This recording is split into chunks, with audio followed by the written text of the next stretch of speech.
कौन सी आफत आ गई? बहू तूने एक दूध के लिए इतनी चिकचिकबाजी कर दी। माँ जी आपको तो मेरा बोलना चिकचिकबाजी लगता है।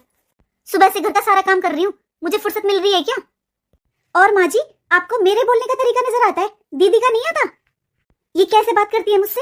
अरे मैं देवरानी हूँ, इनकी नौकरानी नहीं। आराम से भी तो बोल सकती है, ऐसे ऑर्डर झाड़ती रहती है हर टाइम।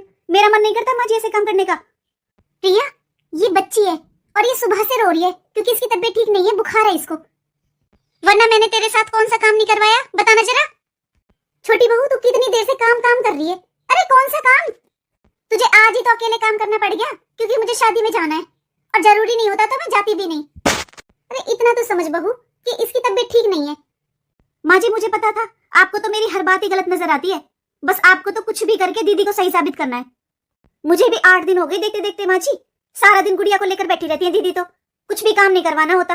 और इतनी तबीयत खराब है ना गुड़िया की, तो जाकर डॉक्टर के दिखा के आओ। घर में बैठे बैठे कोई बच्चा ठीक नहीं होता। अच्छा बहाना मिल रहा है, गुड़िया की तबीयत खराब है, सारा दिन गोदी में लेकर बैठी रहती है इसे। छोटी एक काम कर, तू लेकर बैठ जाएगा इसे गोदी में। जब से ये हुई है तूने कभी लिया इसे गोदी में?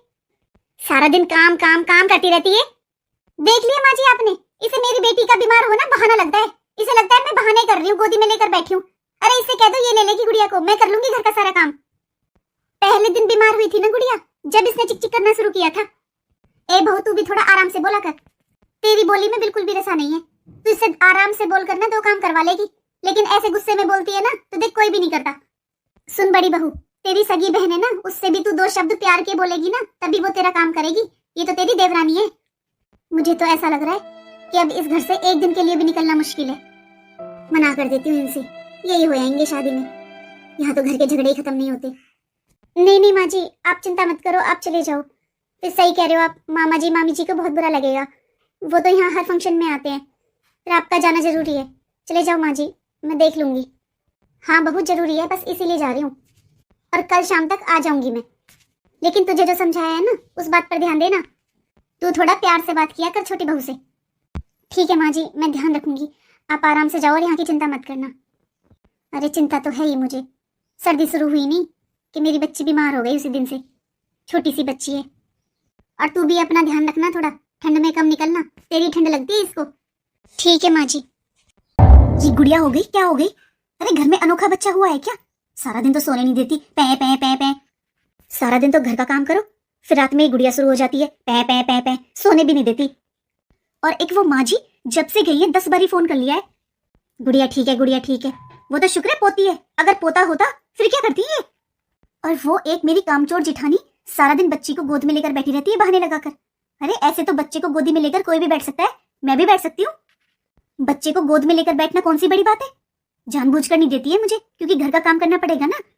घर का काम करूं मैं और वो महारानी बच्चे को लेकर बैठी रहती है। प्रिया आ गई महारानी। प्रिया प्रिया तूने सेब नहीं काटे क्या? आजा सेब काट ले और रूम में आजा, दोनों वहीं पर बैठकर खाएंगे। और प्रिया तू भी कोई स्वेटर पहन ले, बहुत सर्दी हो रही है। अब तो तूने संभाला हुआ है पूरे घर को, अगर तू भी बीमार पड़ गई तो बहुत परेशानी हो जाएगी। ठीक है दीदी आप बाहर जाइए, मैं लेकर आती हूँ आपके लिए सेब। ठीक है। फिर माँ जी कहती है मेरी बोली में रसा नहीं है। कितना भी प्यार से बात कर लो इसे, लेकिन हमेशा इसका मुंह फूला रहता है। हाँ अब इस महारानी को सेब काट कर दो। सेब काटने में भी जोर पड़ते हैं महारानी को। और गुड़िया बिल्कुल भी नहीं रो रही है, बस बहाना चाहिए मेरी जेठानी को। तो अब से मैं इन्हें रूम में ले जाकर कुछ नहीं दूंगी। अरे गुड़िया बीमार है ये नहीं। दीदी खाना बन गया है, दीदी बाहर ही आ जाओ, आप उधर ही बैठकर खा लो। मेरे तो पैरों में बिल्कुल जान नहीं रही है, काम कर करके थक चुकी हूँ। मेरी बस की नहीं है अब आपके लिए रूम में खाना लेकर आना। छुट्टी बाकी घर में सबने खा लिया? हाँ इन्होंने, जेठ जी ने और आपके बेटे ने, सबने खा लिया है। सब लोग टीवी देख रहे हैं ड्राइंग रूम में। आप ही रह रहे हो बस, और आपका रूम दीदी दूर पड़ता है, और एक एक रोटी गरम लेकर मुझसे नहीं आ जाता इतनी दूर। बाहर ही आ जाओ। छोटी लेकिन मैंने कब कहा तुझसे कि मुझे रूम में लाकर खाना दे? और मैंने कब कहा है तुझसे कि तू घर का सारा काम कर? तू ले लिया कर गुड़िया को थोड़ी देर, मैं कर लूंगी घर का काम। तो तू कभी हाथ ही नहीं लगाती गुड़िया के। तूने खाना बना लिया ना, तो अब तू लेकर बैठ जा इसको। बर्तन वगैरह मैं साफ कर दूंगी और किचन भी समेट दूंगी। ये बेड पर लेटती नहीं है, बस ये दिक्कत है, ये बहुत चिड़चिड़ी हो रही है बीमारी की वजह से। दीदी इसमें कौन सी बड़ी बात है, इसे गोद में लेकर ही तो बैठना है, मैं भी बैठ जाऊंगी। आप जाकर बर्तन साफ कर लीजिए और किचन समेट देना, और थोड़ा दूध का देख लेना, दूध का क्या करना है। हाँ ठीक है, बस तो इसे लेकर बैठ जा।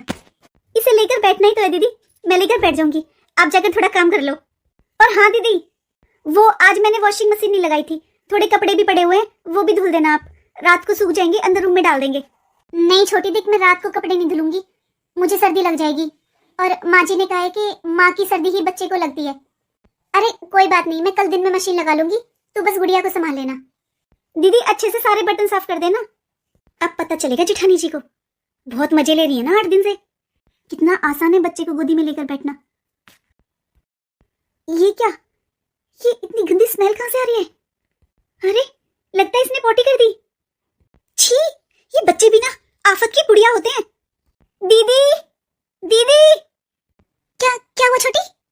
दीदी लगता है इसने पोटी कर दी, बहुत गंदी स्मेल भी आ रही है, आप ही संभालो इसे। लो दीदी इसको जल्दी। दीदी आपको घिन नहीं आती क्या? एक काम करो, आप ही संभालो अपनी बेटी को, मैं कर लूंगी घर का सारा काम। मुझे तो भाई ये सब नहीं होता, मुझे तो बहुत घिन आती है। छोटी, ये तेरी भी तो बेटी लगती है ना, और बच्चे ने पोटी तो की है। कभी हम छोटे थे तो हमारी मम्मी ने भी हमारी पोटी साफ की होगी ना। और ये भी मेरी बच्ची है छोटी, मुझे तो घिन नहीं आती। हाँ तो दीदी आप माँ हो ना इसकी, और अपने बच्चे से ना किसी को घिन नहीं आती, अपने बच्चे सबको अच्छे लगते हैं। बुरा मत मानना छोटी, लेकिन बच्चों के साथ ऐसा व्यवहार अच्छा नहीं है, ऐसा नहीं करना चाहिए। अरे आगे जाकर तुझे भी तो करना है ना यही काम। छोटी कल को तेरे भी बच्चे होंगे, हम बड़े होकर जब बीमार पड़ जाते हैं, हमसे अपना काम नहीं होता, तब भी तो कोई करता है ना दूसरा। तो ये तो छोटी बच्ची है। चल कोई नहीं, मैं समझती हूँ, अभी तुझे खुद के बच्चे नहीं है ना, इसलिए तुझे ये सब नहीं पता। छोटी तू बस इसे खिला लिया कर थोड़ी देर, डायपर मैं बदल दूंगी, तेरी भी हेल्प हो जाएगी थोड़ी घर के काम में। मैं भी डायपर बदल देती हूँ, फिर तू इसे ले लेना, मैं कर लूंगी बाकी का किचन का काम। नहीं दीदी अभी मैं कर लूंगी, फिर आप कल से देख लेना। ठीक है माँ जी, आप इसे लेकर बैठ जाओ, मैं नाश्ता बना देती हूँ, सब लोग जाएंगे अभी ऑफिस। हाँ ला दे। छोटी छोटी तू नहा ली क्या? आज झाड़ू नहीं लगाई तूने? हाँ दीदी मैंने झाड़ू भी लगा ली, पोछा भी लगा दिया, और नहाकर पूजा भी कर ली। लेकिन कब लगाई और कहाँ लगाई है? मैंने तो नहीं देखा। दीदी आप तो 6 बजे उठते हो, मैंने तो सुबह 5 बजे ही झाड़ू पोछा कर लिया अपने रूम में। देखा माँ जी, मैंने आपसे कहा था ना, ये बस अपने अपने कमरे में झाड़ू पोछा करती है। कल भी नहीं लगाई थी इसने, पर मुझे लगा था कल कि साफ नहीं लगाई होगी, इसलिए मैंने दोबारा लगा लिया था। आज इसने अपने मुंह से बता दिया ना। कई दिन हो गए हैं मुझे छोटी देखते देखते, क्या चल रहा है तेरे मन में? अरे ये पूरा घर तेरा नहीं है क्या? यहाँ तो किस कमरे में नहीं जाती है या यहाँ नहीं आती है? अपने अपने कमरे में झाड़ू पोछा क्यों करती है तू? ये क्या तरीका है छोटी बहू? बहू हम तेरे अपने नहीं है क्या? ये घर तेरा भी तो है, जितना बड़ी बहू का है उतना तेरा भी है। माँ जी जब से दीदी को बेटी हुई है ना, ये तो महीने में 15 दिन बीमारी का बहाना लेकर बैठी रहती हैं। कभी इनको ठंड लग जाती है, कभी इस गुड़िया को ठंड लग जाती है, और अब तो माँ जी कितने दिनों से आपके भी घुटने में दर्द हो रहा है। मुझे क्या ठंड नहीं लगती माँ जी? मैं लोहे की बनी हूँ क्या? मैं भी इंसान हूँ ना। अरे तेरी परेशानी क्या है? चाहे मैं बीमार हूँ चाहे मेरी बेटी बीमार हो, तू एक बात बता, मैंने अपना कोई काम छोड़ा है? सुबह का नाश्ता डेली मैं ही बनाती हूँ, रात का खाना भी मैं ही बनाती हूँ। मैं मानती हूँ कि जब मेरी डिलीवरी हुई थी तूने कम से कम 1 महीने मेरा सारा काम किया था, लेकिन इसका मतलब ये नहीं है कि तू हर वक्त ही चिकचिकबाजी करती रहेगी। अरे जब तुझे बच्चा होगा ना, मैं 1 महीने की बजाय 2 महीने तेरी सेवा कर दूंगी। अब जा कहाँ रही है? दोपहर को खाने में अरबी की सब्जी बना लेना, लेकिन पापा जी अरबी की सब्जी नहीं खाते तो उनके लिए लौकी बना देना। दीदी मुझसे 36 तरह का खाना नहीं बनता है, और ना ही इतने सारे लोगों का, क्योंकि मेरी तबीयत थोड़ा ठीक नहीं है। आपको जो बनाना है आप देख लेना, मैं तो अपने नूडल्स बनाकर खा लूंगी। ये घर है, होटल नहीं है जो नूडल बनाकर खा लेगी। तेरे मायके में भी यही सब होता है क्या? वहाँ सब अपना अपना अलग अलग खाना बनाकर खाते हैं क्या? आपकी हिम्मत कैसे हुई दीदी मेरे मायके के बारे में कुछ बोलने की? अगर मैं बोलने पर आई ना तो आप सुन नहीं पाओगी। वो कहावत तो सुनी होगी ना तूने छोटी, कि जो पीहर में देखती है लड़की वही ससुराल में करती है। तो तेरे मायके में होता होगा ना ऐसे, सब अपना अपना काम करते होंगे। तेरी भाभी अपना काम करती होगी, तेरी मम्मी अपना काम करती होगी, इसलिए तो तू ये सब कर रही है यहाँ पर। मैंने अपने मायके में कुछ भी देखा हो, लेकिन आप जैसी जिठानी नहीं देखी। और आज के बाद अगर आपने मेरे मायके के बारे में कुछ भी कहा ना, तो मुझसे बुरा कोई नहीं होगा दीदी, वरना दिखा दूंगी कि देवरानी कैसी होती है। खूब सेवा कर ली मैंने आपकी, बहुत हाथों में रोटियां दे दी, अब नहीं होता मुझसे। बड़ी बहू ये तो गलत बात है ना। अरे यहाँ की बात यहाँ तक रखो, तू इसके मायके तक क्यों जा रही है? अरे थोड़ी बहुत शर्म कर लो, कहीं आस पड़ोस कहीं से आवाज आ रही है? दिन निकलता नहीं है, तुम दोनों के कलेश शुरू हो जाते हैं। दोनों की दोनों एक जैसी हैं। हाँ माँ जी देखो कब आएंगे भैया, फिर मैं कम से कम 1.25 महीना तो रुक कर आऊंगी माँ जी। वैसे भाभी तो ठीक होगी ना तेरी? हाँ माँ जी अब तो ठीक है, लेकिन ऑपरेशन से डिलीवरी हुई है, थोड़ा टाइम तो लगता ही है, इसलिए बुला रही मम्मी मुझे।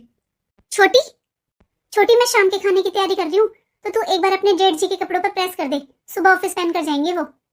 दीदी आपकी परेशानी क्या है? नहीं आप मुझे बता ही दो, आज बता ही दो आप मुझे, आप चाहती क्या हो और आपने मुझे समझा क्या हुआ है? सुबह से लेकर शाम तक आपका बस यही रहता है, ये कर दे, वो कर दे, ये कर ले, वो कर ले। क्यों दीदी, कौन हूं मैं आपकी देवरानी हूँ, नौकरानी नहीं। क्यों भूल जाते हो आप? ये अपना काम तो खुद कर सकती हो ना आप। अरे ये क्या बात हुई कि जेठ जी के कपड़ों पर प्रेस कर दे? क्यों भाई, मैं क्यों करूं? ऐसा है, तू कल परसों इस घर में शादी करके आई है। अरे 5 साल से मैं तेरे पति का खाना बना रही थी, सारा काम कर रही थी, तो मैं क्या नौकरानी थी? 5 साल से ना तेरे पति को प्रेस वाले कपड़े पहनाकर ऑफिस भेजा है। एक एक जिम्मेदारी उठाई है मैंने कभी ये नहीं सोचा कि ये मेरा रूम है या ये इनका खाना है, ये देवर का खाना है, समझी तू? फिर क्या हो गया दीदी, जो ये कमा कर ला रहे थे वो भी तो घर में दे रहे थे, वो सब भी तो आप लोग ही यूज कर रहे थे, तो इनका काम क्या मैं करती आकर? हाँ बस तेरा पति कमाता है इस घर में, उन्हीं की कमाई से खर्चा चलता है इस घर का। अगर देवर जी ने इस घर में कुछ कमा कर दिया है ना, तो कोई एहसान नहीं किया। सबसे ज्यादा पापा जी का पैसा ना देवर जी की पढ़ाई में ही लगाया। यही संस्कार लेकर आई है अपने मायके से। हाँ मैं तो यही संस्कार लेकर आई हूँ। तुम्हारे माँ बाप ने तुम्हें क्या संस्कार दिए? यही सिखाकर भेजा है क्या कि जाकर बस देवरानी पे हुक्म चलाओ, देवरानी को नौकरानी समझो? अगर मुझे पता होता ना कि आप जैसी जिठानी होती है तो मैं इस घर में कभी शादी कर नहीं आती। आज तक सुना था कि ननद घर खराब करती है, ननद बुरी होती है, लेकिन आप जैसी जिठानी तो ननद से भी खतरनाक होती है। इतने अच्छी अच्छी लड़कियों के रिश्ते आए थे मेरे देवर के लिए, पर इतनी किस्मत खराब थी जो तेरी जैसी देवरानी इस घर में आ गई। आपका देवर मेरा पति है, समझिए आप। बड़ी बहू ले अपनी बेटी को ले। देख रहे माँ जी आप कितनी जवान चला रही है ये। हाँ जैसे आप तो कुछ बोल ही नहीं रही हो। बहू ले ले गुड़िया को ले। माँ जी ये आप कहाँ जा रहे हो? क्या हुआ है माँ जी, आप कहाँ जा रहे हो ये बैग लेकर? जा कहाँ रही हैं? अरे सारा दिन तो घर में कलेश रखती है, दुखी होकर जा रही होंगी माँ जी मामा जी के घर। हाँ जैसे आप तो कलेश करती ही नहीं हो। चिंता मत करो, मैं मामा के घर नहीं जा रही। बुढ़ापे में अपने मायके में जाकर रहती हुई अच्छी लगूंगी क्या? मैं गांव जा रही हूँ हमेशा हमेशा के लिए। सास तो जा रही है, आराम से रहना पीछे से।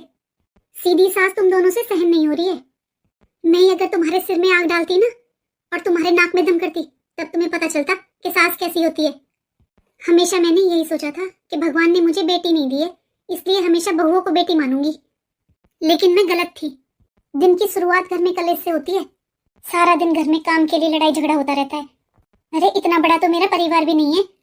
बाप बेटे पूरा दिन घर से बाहर रहते हैं, सुबह जाते हैं शाम को घर में घुसते हैं। जितना मुझसे होता है उतना तो मैं कर ही लेती हूँ। अब मेरे घुटनों से नहीं खड़ा हुआ जाता तो मैं कौन सा काम कर लूँ? और जब मुझे खुद ही रोटी बनाकर खानी है, अपना काम खुद ही करना है, घर का सारा काम करना है, तो मैं यहाँ रहकर क्या करूँ? मैं तो अपने गाँव वाले घर में रहकर अपना करके खा लूंगी, और इस बहाने गाँव के घर की देखभाल भी हो जाएगी। तुम दोनों का जैसा मन करे वैसा रहो, यहाँ पर लड़ना है लड़ो, अलग होना है अलग रहो, जैसे रहना वैसे रहो, पर मैं इतने कलेश में नहीं रह सकती। नहीं माँ जी आप कहीं मत जाइए, मैं आइंदा कभी भी लड़ाई झगड़ा नहीं करूंगी।